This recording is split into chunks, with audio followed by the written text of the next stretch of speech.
পাক সাল্লাল্লাহু আলাইহি ওয়াসাল্লামের সুন্নত মোতাবেক আমাদের আসমান দিয়ে কাজ করে একটি বাবা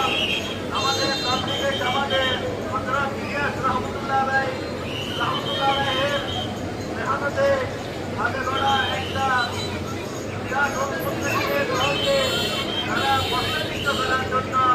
বিভিন্ন সময় ষড়যন্ত্র করে ইসরায়েলের বদলে ইহুদি নাসরানের বদলে আমাদের মুহাম্মদের উপর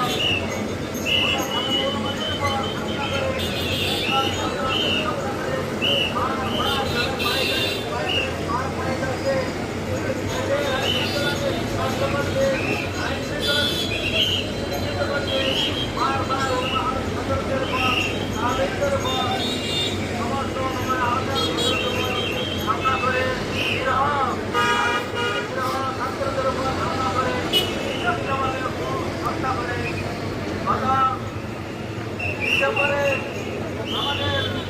একসময় মাঠের পাবলিকের সাথীরা কাজ করার সময় রাত 7টার সময় ওরা হামলা করে আমাদের সাথীদেরকে নির্মমভাবে হত্যা করেছে। এই রাজপন্থী সন্ত্রাসীদের বিচারের জন্য আমরা বর্তমান সমস্ত আইন শৃঙ্খলা